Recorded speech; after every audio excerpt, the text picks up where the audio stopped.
Acompáñeme porque ya está con nosotros Luis Arias, ex juez, candidato, precandidato a intendente de La Plata. ¿Cómo estás, Luis? Buenas noches. Muy bien, sumamente gratificado por esto, por este modo de empezar. Bueno, a ver, es un contexto obviamente muy complejo el de la Argentina. Sí.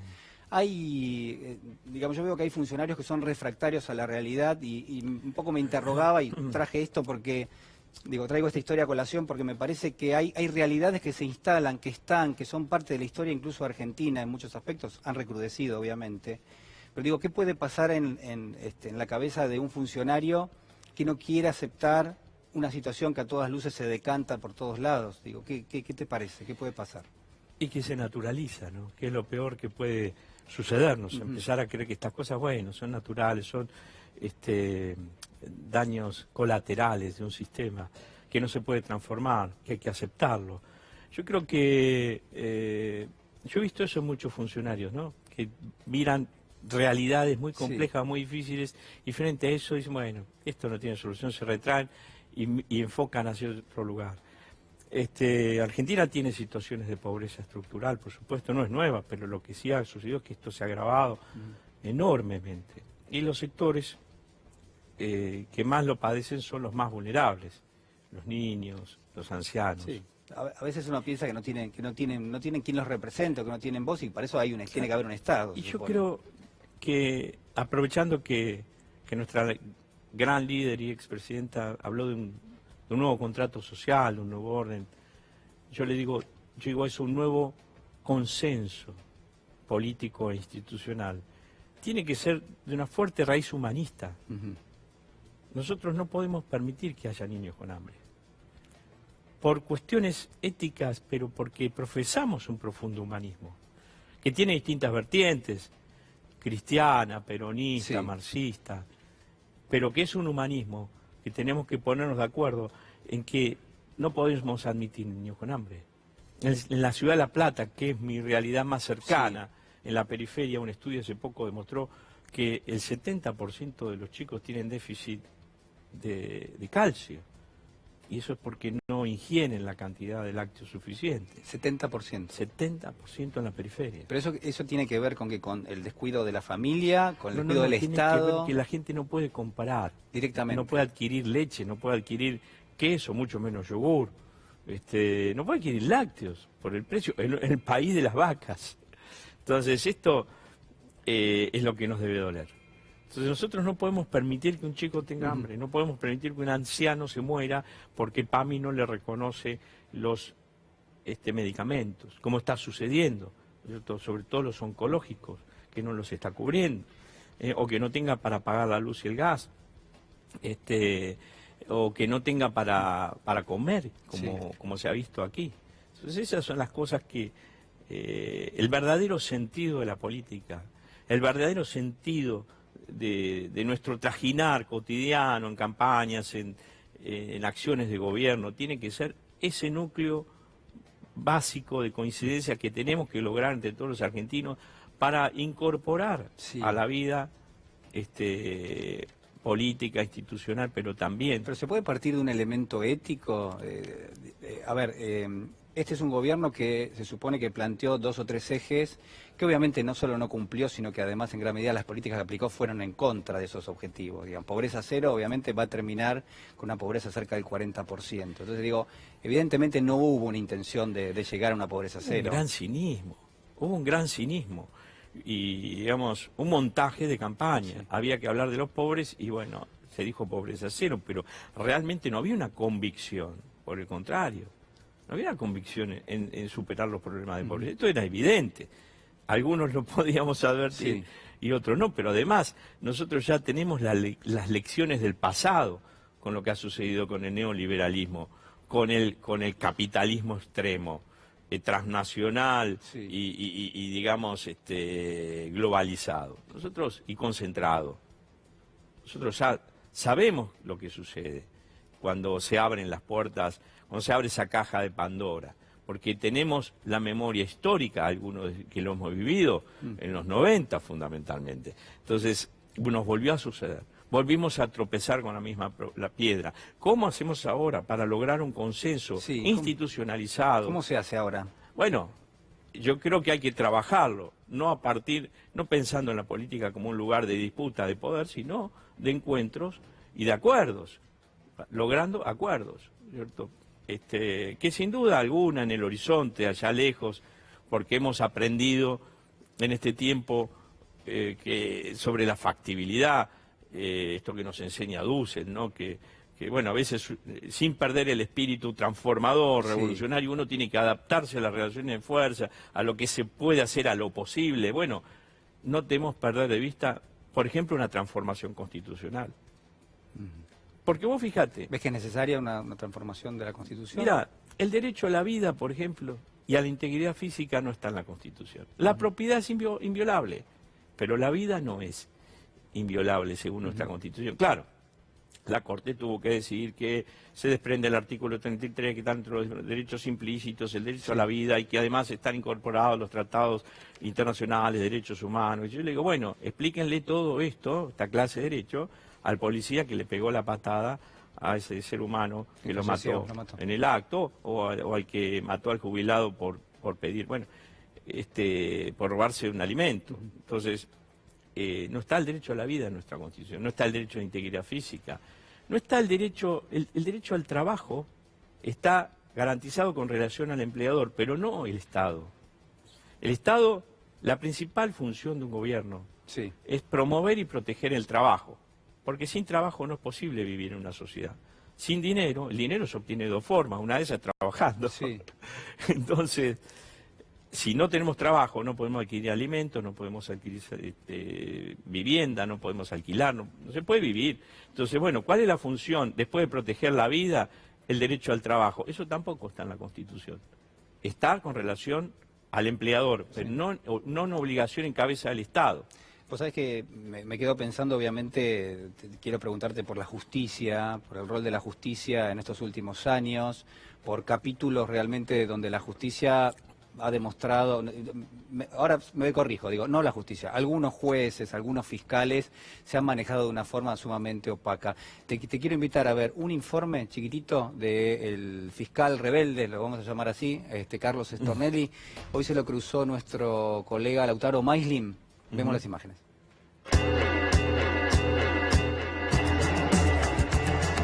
El fiscal Carlos Stornelli lleva 175 días en rebeldía por no presentarse a declarar. Pero nos llega el dato que en este momento se encuentra en la zona de Warnes en un taller mecánico arreglando su camioneta. Como no tenemos mucha tarea con nuestro camarógrafo Emiliano D'Urso, no nos queda otra que ir hasta allí para intentar hablar con él. Fiscal, ¿cómo le va? Bien.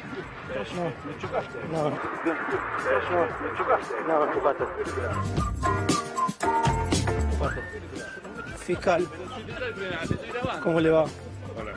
Queríamos saber por qué no se presenta a declarar. No voy a decir nada, chicos. ¿Hasta cuándo no se va a presentar a declarar? No, cuando acordemos una entrevista hablamos, ahora no. ¿A dónde podemos coordinar una entrevista? Ahora no, pase a averiguar en la fiscalía. ¿La fiscalía podría llegar a venir al piso de ese 5N? No está el auto, no. ¿No debería dar el ejemplo y presentarse a declarar? Gracias, muchachos. Fiscal.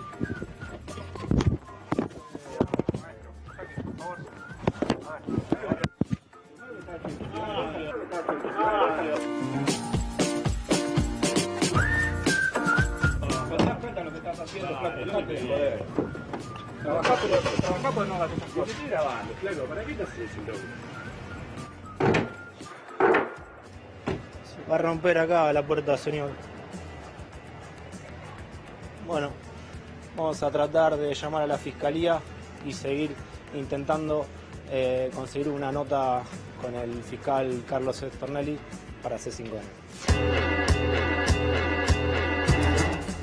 Bueno, a ver, yo lo único que quiero decir es que evidentemente hay una actitud de prepotencia y patoterismo ahí en ese contexto. No es de Stornelli, pero es de alguien que estaba con Stornelli y que lo permite de alguna manera. Así que en ese sentido, mi solidaridad con Lautaro Maislin, que la verdad, digo, este tipo de notas debiera ser totalmente natural. Es un fiscal, tendría perfectamente podría parar para hablar con un cronista. Bueno, no quiere parar, perfecto, pero digo que se sufra violencia en ese contexto, la verdad que me resulta, digo, a todas luces, da muy poco feliz, la verdad. Luis. Sí, como una persona acorralada, ¿no? Sí, Como que no tiene escapatoria, que no puede enfrentar la realidad. Y hablábamos de la dimensión ética de la política y también Sí. tenemos que hablar de la dimensión ética de lo judicial, ¿no? Creo que, lo he dicho acá en otras oportunidades, Stornelli tiene causales suficientes como para ser destituido de su cargo. Pero, más allá de eso, está la cuestión ética. Porque un fiscal, la función de un fiscal, es investigar delitos y contribuir Sí. con el juez para el esclarecimiento de la verdad. Esa es la función del Ministerio Público básicamente. Pero ¿no? ¿por qué no lo destituyen, digamos? ¿Cuál es el Porque el tiene impedimento? protección política, ¿no? Obviamente. La protección política, bueno, es parte de la injerencia en el Poder Judicial. ¿De quién? ¿De quién es la protección? Pero del presidente de la Nación, no tengas duda. El presidente de la Nación pidió el juicio político de Ramos Padilla, que es el que lo citó Sí. a Stornelli, y no pidió la de Stornelli. Entonces, Entonces es una maniobra para tratar de defender a Stornelli. las leyes se violan por acción y por omisión, ¿no es cierto? En este caso hay una omisión del Poder Ejecutivo en impulsar, y también de los miembros del Consejo de la Magistratura, en impulsar el juicio político a Stornelli. ¿Y esto en qué deriva? En una situación de protección, en una situación de impunidad para el fiscal, que es contumaz, que no se quiere presentar a declarar ante un juez que está tratando Sí. de esclarecer la verdad de los hechos frente a un ilícito muy grave. ¿Y cuál es el rol de un ministro de Justicia? Porque uno supone que no se puede meter con la justicia porque es otro poder distinto, pero bueno, de todas maneras digo, Garabano ha jugado, el ministro Garabano ha jugado algún rol, parece, un poco por lo que estuvimos analizando y viendo, ¿no? En algunas cuestiones que son importantes y que por ahí no le corresponderían. La principal función de un ministro de Justicia es garantizar la independencia del Poder Judicial. Que los jueces y los fiscales puedan desarrollar su tarea. Creo que esto es lo fundamental, ¿cierto? No tomar injerencia directa en los asuntos de otro poder. Respetar, porque si uno se conduce conforme a la ley, Sí. conforme a derecho, no tiene por qué temer, pero tampoco permitir que otros poderes interfieran, no solamente el Ejecutivo, porque no solamente los poderes políticos Sí. interfieren, sobre todo el poder mediático. Recordemos, si no, la Corte de la Nación, cuando pidió la causa de la expresidenta, la causa de los cuadernos, para analizar las nulidades, inmediatamente la prensa canalla salió a decir barbaridades y la Corte inmediatamente se frenó, ¿cierto? Y no se suspendió el juicio. Yo no sé si ustedes recuerdan esa situación, pero bueno, me parece que la presión de los medios de comunicación es muy fuerte también respecto del Poder Judicial y la presión económica. Yo fui desplazado de mi cargo por la presión económica de las empresas energéticas del país porque yo frené el aumento tarifario. Usted había frenado los aumentos. Entonces, yo En no la tengo primera duda que instancia. fueron las empresas energéticas, aunada a la voluntad del poder político, por supuesto, que protege sus negocios, ¿no es cierto? Sobre todo del entorno cercano al presidente de la Nación, ¿no? Nicolás Caputo, Marcelo Mildrain, Rogelio Pagano en la provincia de Buenos Aires. Entonces, el Poder Judicial es un poder que no no tiene arraigo popular. Es decir, para permanecer en el cargo Sí. hay que congraciarse con los poderes fácticos y constituidos, medios de comunicación, poder económico, poder político. ¿Puede cambiar eso en la Argentina? Puede cambiar muy fácilmente, profundizando el camino que inició Néstor Kirchner con el decreto 22 en 2003, cuando se formó la Corte, la mejor Corte que hemos tenido en los últimos tiempos, después la Corte de la mayoría automática, el gobierno de Menem, y que prosiguió después. Fue una Corte que produjo progresos jurídicos muy importantes. Y creo que eso en parte tuvo que ver también con la forma en que se eligieron los jueces. Y hubo audiencias públicas. Y yo recuerdo a Argibay defendiendo su posición respecto del aborto. Ustedes no sé si lo recuerdan en el Congreso de la Nación. Entonces, bueno, eso es lo que hay que hacer. incorporar al ciudadano, a las personas a la vida pública. Mira, muchas veces nos quejamos de que la gente es apolítica, pero ¿cuántas posibilidades le damos desde el Estado de poder participar en la vida pública? Bueno, la designación de un juez, la designación de un fiscal es permanente, es para toda la vida, y sin embargo nadie se entera qué es lo que pasa en los prolegómenos, la génesis de su designación o de su postulación. En cambio, en el ámbito político, los funcionarios duran 4 años y sin embargo un gran debate cada vez que hay elecciones. Bueno, hay como una una suerte de opacidad, unas bambalinas, ¿no? Ahí, a través de las cuales se designan, se pergenian las designaciones. Bueno, hay que abrirlo a la sociedad. Los órganos corporativos se rompen así, abriéndolos a la participación de la sociedad. Audiencia pública. Mirá, sí, hay muchos mecanismos, ¿no? Yo hoy hablaba con una radio de Mar del Plata, allá tenemos un fiscal, Fernández Garelo, que fue miembro, no fue como el caso de D'Alessio, un servicio de inteligencia paralelo, él fue servicio de inteligencia de la DIPA, servicio de inteligencia de CAMS, ese era el que señalaba a los compañeros que había que matar o hacerlo desaparecer, y sin embargo esa persona hoy es fiscal general del Mar del Plata, está a cargo de todos los fiscales. ¿Cómo llegó hasta ahí? Sí, O sea, una si opacidad si hubiera grande. habido una audiencia pública con participación de los organismos de derechos humanos, tal vez no hubiera llegado. Gracias, Luis Arias. No, por favor. Ha sido muy por favor. amable.